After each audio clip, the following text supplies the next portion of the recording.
porque todos somos consumidores, trabajadores y partes de una comunidad. Estamos presentando Emprender es Clave. Claro que sí, estamos de vuelta cuando son las 12 en punto, demasiado puntuales, Roca Balbuena ahí de vuelta, y estaba pensando en el Cyber Day, en tu colchón, básicamente. Es muy difícil comprar Yo discuto con mi señora porque está esta discusión de hay que probar el colchón. Es muy difícil comprar e-commerce un colchón, ¿o no? Es un grado alto de osadía. Oye, ¿estuviste viendo noticias internacionales? Por ejemplo, todo lo que ha ocurrido en Colombia. Sí. Colombia hace un tiempo, tú sabes, está con los focos encima. Muchas personas ahora se está organizando se han manifestado contra las protestas que hay. Este es el fenómeno más o menos similar que empieza como el estallido colombiano, después viene la violencia y después viene la gente que se opone a la violencia y se produce como como loop en torno a las protestas sociales, que también ocurrió un poco en Chile, y por eso tenemos nuestro aeroplano ya está instalado viajando por Colombia, profesora. Sí, ya claro tenemos que sí. en línea a un periodista colombiano que ya ha estado con nosotros, un amigo de la casa, Alejandro Villegas. Buenos días, buenas tardes, Alejandro. oficialmente. Días en Colombia, 11 de la mañana, 1 minuto. Es un placer saludarlos en Chile. Sí, como ustedes anotaban, pues se ha presentado ahora un movimiento de ciudadanos que han denominado esto la Marcha del Silencio. Empezó la semana anterior en Cali, que ustedes saben ha sido epicentro de estas violentas protestas con actos de vandalismo y de violencia desmesurada que incluso dejaron 13 personas fallecidas el viernes anterior, que fue además un día en el que las centrales obreras convocaron a una nueva movilización.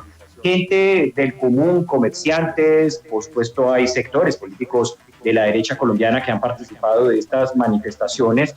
Ayer tuvo lugar en Bogotá, Medellín, y hoy lo está haciendo una ciudad muy importante que se llama Bucaramanga. No tan numerosa, pero hay que destacar el civismo, el buen comportamiento que han tenido esas movilizaciones por parte de esos sectores que están reclamando el cese de los bloqueos y el fin de la violencia en las calles, que ha dejado, por supuesto, destrozos cuantiosos, pero no solamente los destrozos, sino también la parte más dolorosa. Más de 50 personas se dice han perdido la vida desde el inicio de estas protestas hace 31 días.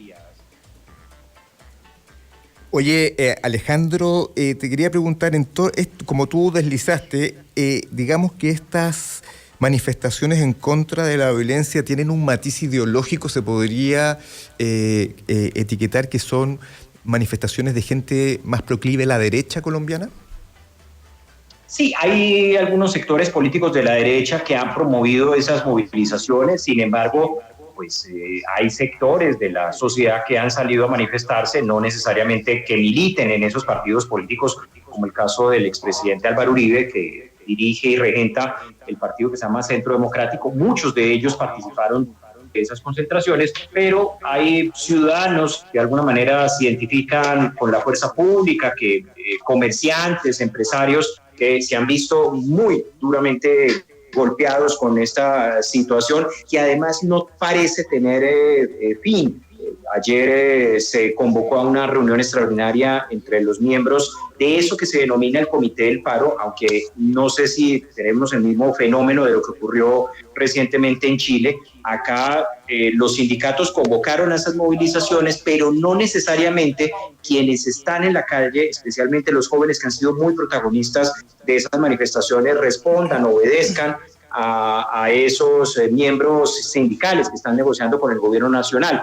Ellos ayer se sentaron de nuevo con el gobierno, pero el gobierno dice que no puede avanzar en ningún tipo de negociación con estas centrales obreras hasta tanto no se despejen las vías, se bloqueen las vías y haya un rechazo expreso por parte de estas organizaciones sindicales a esa violencia que hay en la calle, porque evidentemente esto no solamente ha derivado en esa situación de violencia, de muerte, de más de 50 personas fallecidas, sino también en un muy grave desabastecimiento que está evidenciando en las principales ciudades del país, además también del costo de vida que se ha elevado por cuenta de la escasez de muchos de estos alimentos e insumos que no están llegando a las principales ciudades de Colombia por cuenta de los bloqueos en carreteras nacionales.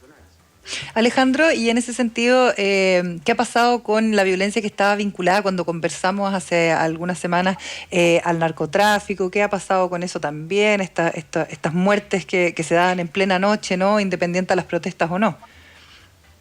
Sí, ha sido muy difícil establecer eso. El gobierno insiste en que hay una infiltración por parte de grupos ilegales del narcotráfico que están vinculados a esto. Incluso el presidente Iván Duque en las últimas horas dijo que hay evidencia de personas pagas para adelantar estas acciones vandálicas y de violencia que, como ustedes anotaban, en las mañanas y en la tarde se desarrollan de manera pacífica, hay que decirlo, con muchas muestras culturales, musicales, de alegría, de representaciones que se hacen de diferentes organizaciones sociales y sindicales que salen a manifestarse, o de jóvenes en las calles que salen a concentrarse en los parques y en las plazas principales, pero en la noche están derivando en esa situación de violencia desbocada y de enfrentamientos muy duros contra miembros de la fuerza pública que también han perdido la vida y también han resultado gravemente afectados por esa violencia que se ha exacerbado, y justamente por los hechos que ocurrieron el viernes que les mencionaba, el viernes anterior en la ciudad de Cali, que se ha convertido en escenario principal de estos choques entre la fuerza pública y grupos de jóvenes que se han manifestado con bloqueos de vías. El presidente Iván Duque ordenó la militarización de esa ciudad. Eso, que no fue bien recibido por algunas organizaciones de derechos humanos, pues ha permitido ir levantando esos bloqueos, esas barricadas que se habían instalado en diferentes partes de la ciudad de Cali, pero también en el departamento del Valle del Cauca, que pertenece a la ciudad de Cali y que tenía estos bloqueos. Y comienza poco a poco a restablecerse el tránsito en las principales vías de ese departamento y de esa ciudad, con lo cual pues se abre una puerta, digamos, de esperanza a que esta situación pueda tener una resolución distinta, mientras se insiste por parte de los gobiernos locales, los alcaldes y gobernadores de estas provincias, de estos departamentos, en entablar esas conversaciones, esos diálogos regionales para ayudar a intentar encontrarle una salida a esta situación que, como ya les indicaba, pues estamos entrando a la quinta semana, el día de hoy, quinta semana de protestas. Y a propósito de eso, pues los miembros de ese paro, de los comités sindicales que están en asiento con el gobierno nacional en esas conversaciones, han convocado para nuevas manifestaciones el día miércoles. Mañana habrá un nuevo encuentro entre los representantes del gobierno y los dirigentes de este paro, pero desde ya se anticipa que el miércoles habrá nueva jornada de movilización en Colombia. Esperemos estas con menos violencia en las calles, porque evidentemente es lo que ha opacado toda esta explosión social que se ha vivido en Colombia. Alejandro, y también tú lo deslizaste ahí con claridad, la devastación económica que está generando todo esto, sumado a la pandemia, debe tener muy golpeada la economía, el costo de vida. No sé si ha aumentado la cesantía, no sé si todos estos comercios han tenido que cerrar, como pasó en su momento en Chile, y tampoco sé si el gobierno está generando medidas paliativas para lograr sobrellevar esta situación, porque la economía está en el suelo. Sí, ha sido muy complejo porque el gobierno venía de un paquete de ayudas fiscales a algunas empresas, especialmente las más golpeadas por la pandemia. En la pasada reforma fiscal, en esa reforma tributaria, que fue el detonante de estas manifestaciones en las calles, se incluía un paquete en ese sentido. En el gobierno se está discutiendo la posibilidad de erradicar una nueva reforma fiscal que pueda incluir algunos de los aspectos que tenía el viejo proyecto, el viejo texto que se cayó, para que se puedan incorporar esos subsidios a la nómina, especialmente de las pequeñas y medianas empresas, que son las que se han visto más golpeadas. Pero hoy por hoy, claro, por supuesto, y lo dicen varios empresarios, ha sido más demoledor el paro nacional, esta protesta social, que la misma pandemia en materia económica para el país. Se calculan pérdidas que ya pueden alcanzar los más de 20 millones de dólares, por lo menos de estas 5 semanas de bloqueos en Colombia. Oye, ¿hay algo que está impactando respecto a lo de la Copa América? La gente también le dolió acá. escuchábamos declaraciones de Reinaldo Rueda sobre la caída de la Copa América que se podía haber organizado en conjunto con Argentina. ¿Cómo se toma eso también? Porque eso también podría haber sido una buena reactivación económica. Claro, pero eso se convirtió también en un caballito de batalla en las calles. Además hubo mucha violencia en algunos escenarios deportivos, en las semanas anteriores, de grupos ciudadanos que pedían que no se realizara la Copa América ni los demás torneos del fútbol doméstico en el país, hasta tanto no se resolviera esa situación social. El gobierno intentó hacer una propuesta para que se aplazara la Copa América hasta el mes de diciembre, esto con el fin de disminuir, por supuesto, la presión que había en las calles y también disminuir la afectación por la pandemia, porque además Colombia está asistiendo, no sé cuáles son las cifras ahora mismo que ustedes tengan allí en Chile, pero Colombia en los 2 últimos días ha tenido fallecimientos por encima de los 530, 540 fallecimientos día, con contagios también que están rondando más de los 20.000 diarios. Eso, por supuesto, pues genera una situación mucho más dramática también en materia de salud pública para la organización de un evento de estas características. Por ahora, con la decisión que se ha tomado de Brasil, pues hay mucha perplejidad, porque se dice que si en Colombia la excusa era la situación social que se está viendo en las calles, pues Brasil está asistiendo en este momento a nuevas manifestaciones también contra Bolsonaro y es además el tercer país en mayor número de mortalidad por cuenta de la pandemia. Entonces lo que se pregunta ahora en Colombia es por qué se lleva a Brasil, que no es justamente el mejor ejemplo de manejo del orden social, del orden público y además de la pandemia, para realizar allí su Copa América. Pero bueno, es la decisión que ha tomado la Conmebol y de alguna manera pues hubo un consenso generalizado en que no era un buen momento también para la realización de ese torneo en nuestro país, dadas las circunstancias de orden público, pero también de la pandemia.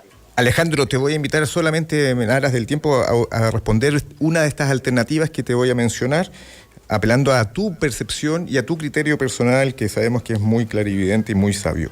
Alejandro Villegas. ¿Y se podrá con selección múltiple? Puedes hacerlo, el amarillismo también se permite, Alejandro. Alternativa 1, la pregunta es, la Copa América, 2 puntos. Alternativa A, sí. Colombia la debería haber hecho, estaba en plenas condiciones y traía réditos económicos. Alternativa 2, no era Colombia el lugar, podía ser peligroso. Alternativa 3, no debería hacerse Copa América. Alternativa 4, Brasil es el lugar adecuado. Y alternativa 5, Chile es el lugar en que se debería hacer esta Copa América. ¿Cuál es tu respuesta, Alejandro Villegas? Pues por supuesto, yo por el cariño que le tengo a todos los amigos de Chile, podríamos haber compartido Copa América entre Chile y Colombia y no hubiéramos tenido ninguna dificultad y nosotros con los brazos abiertos hubiéramos recibido el torneo y yo sé que ustedes también lo hubieran hecho de manera absolutamente ejemplar, además por el manejo que han tenido de la pandemia, pero también de cómo han encontrado vías democráticas para poder resolver también esa situación social que se generó allí en Chile. Muchísimas gracias, Alejandro. Gracias, Alejandro Villegas, periodista colombiano, amigo de la casa. Muchas gracias por respondernos una vez más el teléfono desde Colombia y además dejarnos esa luz al final del túnel diciéndonos que nosotros sí sabemos resolver nuestros conflictos sociales por la vía democrática, que es lo que estamos esperando resolver de verdad, con mucha fe. Un abrazo, Alejandro, muchas gracias. Ojalá Colombia pueda aprender de las lecciones que ha dejado, de cómo encontraron ustedes un cauce institucional y democrático para la resolución de estos conflictos. Por supuesto, los escenarios son distintos, pero estamos unidos, por supuesto, por ser pueblos latinoamericanos y esperemos que la sensatez y el buen juicio que tuvo Chile para resolver esta situación se pueda imponer también en Colombia. Un abrazo muy fuerte para todos, una muy buena tarde allí en Chile. Un abrazo grande. Gracias, Alejandro. Vamos a escuchar un poco de música, profesora. Super Duper Love, aquí en Emprender es Clave. Me encanta esta canción, nos anima.